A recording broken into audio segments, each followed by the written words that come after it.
जय श्री कृष्ण दोस्तों, life style with God में आपका स्वागत है। दोस्तों, यहाँ से श्रीमद् भगवद गीता के चौथे अध्याय का आरंभ होता है। इस अध्याय में ज्ञान शब्द परमार्थ ज्ञान अर्थात तत्व ज्ञान का, कर्म शब्द कर्मयोग अर्थात योग मार्ग का और संन्यास शब्द सांख्य योग अर्थात ज्ञान मार्ग का वाचक है। विवेक ज्ञान और शस्त्र ज्ञान भी ज्ञान शब्द के ही अंतर्गत है। इस चौथे अध्याय में भगवान ने अपने अवतरित होने का रहस्य और तत्व के सहित कर्मयोग तथा संन्यास योग का और इन सब के फलस्वरूप जो परमात्मा के तत्व का यथार्थ ज्ञान है उसका वर्णन किया है। इसलिए इस अध्याय का नाम ज्ञान कर्म संन्यास योग रखा गया है। तीसरे अध्याय में भगवान ने कर्म करने वालों की प्रशंसा और ना करने वालों की निंदा करके राग द्वेष के वश में न होने के लिए कहते हुए स्वधर्म पालन पर जोर दिया और काम को सारे अनर्थों का हेतु बतलाकर बुद्धि के द्वारा इंद्रियों और मन को वश में करके उसे मारने की आज्ञा दी। परंतु कर्मयोग का तत्व बड़ा ही गहन है, इसलिए अब भगवान पुनः उसके संबंध में बहुत सी बातें बतलाने के उद्देश्य से उसी का प्रकरण आरंभ करते हुए पहले 3 श्लोकों में उस कर्मयोग की परंपरा बतलाकर उसकी अनादिता सिद्ध करते हुए प्रशंसा करते हैं। श्री भगवान उवाच इमं विवस्वते योगम प्रोक्तवान हमव्ययम विवस्वान मनवे प्राह मनुरिक्ष्वा कवे ब्रवीत।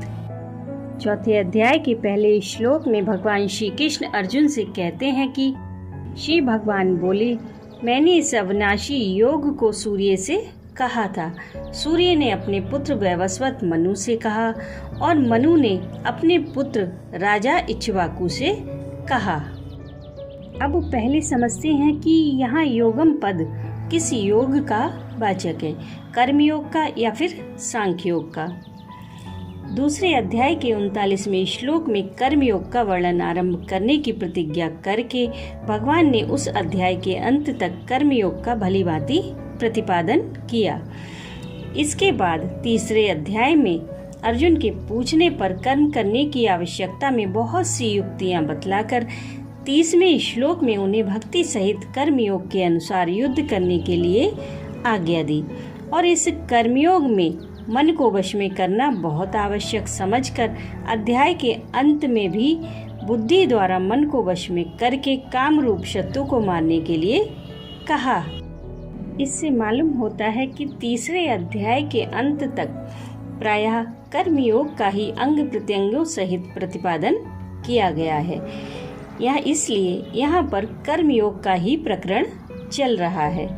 इसके सिवा इस योग की परंपरा बतलाते हुए भगवान ने यहाँ जिन सूर्य और मनु आदि के नाम गिनाए हैं वे सब गृहस्थ और कर्मयोगी ही हैं तथा आगे इस अध्याय के 15वें श्लोक में भूतकालीन मुमुक्षुओं का उदाहरण देकर भी भगवान ने अर्जुन को कर्म करने के लिए आज्ञा दी है। इससे भी यहाँ इमम विशेषण सहित योगम पद को कर्मयोग का ही वाचक मानना चाहिए।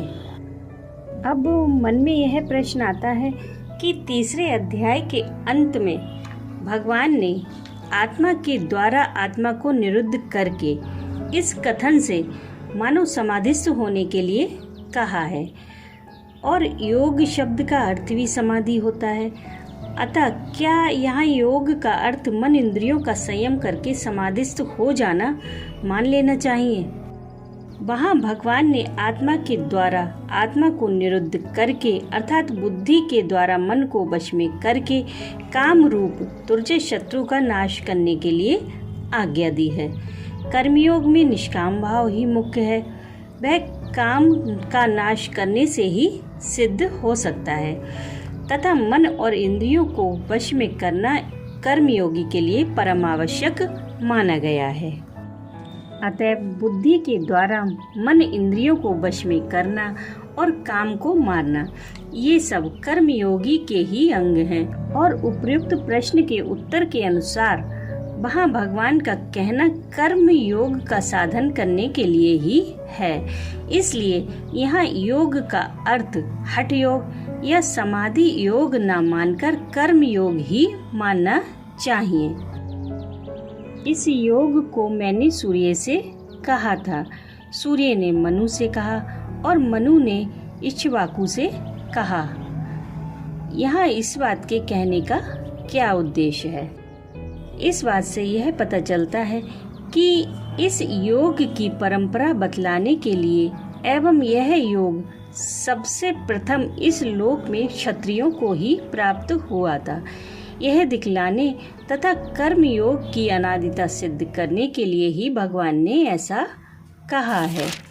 राधे राधे।